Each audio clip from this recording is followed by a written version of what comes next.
Karibu katika channel yetu ya Lusa Elimu. Leo tumekuandalia video nyingine inayohusu nafasi za kazi zilizotangazwa na Secretariat ya Ajira Portal. Hivyo usisahau kusubscribe, kushare na kucomment ili kwa kwanza endapo tutaupload video nyingine zenye mafunzo ama ambazo zinatangaza nafasi za kazi ama wale ambao wameitwa kwenye usaili. Kama tunavyoona tangazo hili kutoka Ajira Portal inasema mwalimu daraja la 3A, teacher grade 3A, nafasi 3018. Tangazo hili linaonyesha kwamba dirisha la maombi limefunguliwa rasmi kwa walimu daraja la 3A. Na kama tunavyoona hapo, majukumu yao yatakuwa ni kuandaa azimio la kazi, maandalio ya masomo, nukuu za masomo na mpango wa kazi wa majukumu mengine aliyokabidhiwa endapo atapangiwa kituo cha kazi, lakini pia kutengeneza na kufaragua zana za kufundishia na kujifunzia, yani typing error, kufundishia, lakini kufundisha na kutathmini na kutunza kumbukumbu za maendeleo ya wanafunzi pia itakuwa ni miongoni mwa majukumu yake ya kazi.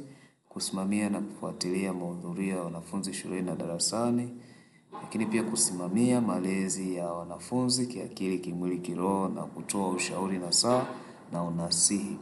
Kutoa ushauri wa kitaalamu na kitaalamu kuhusu maendeleo ya jamii kwa wanafunzi, pia kusimamia utunzaji wa vifaa na mali za shule itakuwa ni miongoni mwa majukumu hayo ya mwalimu. Lakini pia kufundisha na kusimamia elimu ya watu wazima itakuwa pia ni majukumu ya kazi. Lakini ya mwisho amesema kazi nyingine atakazopangiwa na mkuu wa shule kulingana na majukumu ya shule.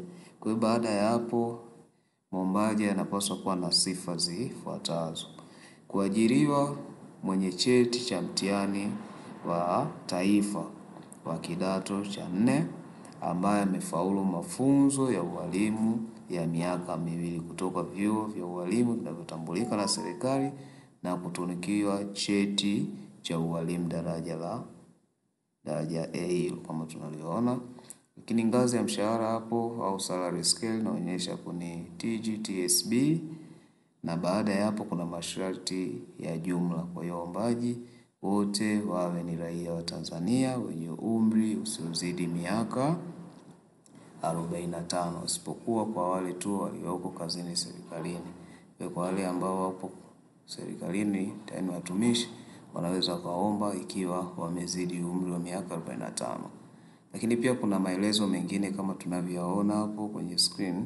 Ni maelezo ya jumla kwa muombaji unapaswa kuyazingatia pia wakati unafanya mchakato wa kuomba nafasi hizi za kazi zilizotangazwa ili uweze kuchaguliwa na kupangiwa kituo cha kazi. Akasema hapo maombi ya ambatanisho na vyeti vya taaluma, maelekezo, nakala za vyeti vilivyothibitishwa na mwanasheria. Hiki ni kipengele muhimu sana. Hakikisha kwamba vyeti vyako unatoa kopi, na baada ya hapo unakwenda kwa mwanasheria anayetambulika na serikali kuweza kuthibitisha vyeti vyako. Utatoa tu muhuri wa mwanasheria na kisha ndipo unaweza kuupload katika akaunti yako na kujaza zile qualifications zako kama tunavyoona. Lakini wamesema ni cheti cha kuzaliwa kidato cha 4, kidato cha 6 kwa wale waliofika kiwango hicho, na vyeti vya kuhitimu mafunzo mbalimbali. Kama tangazo letu huko ni walimu, basi mafunzo ya ualimu. Nadhani mpaka hapo tangazo limejieleza. Karibu tena katika channel yetu ya Lusa Elimu kuweza kupata update mbalimbali za ajira pamoja na za kielimu.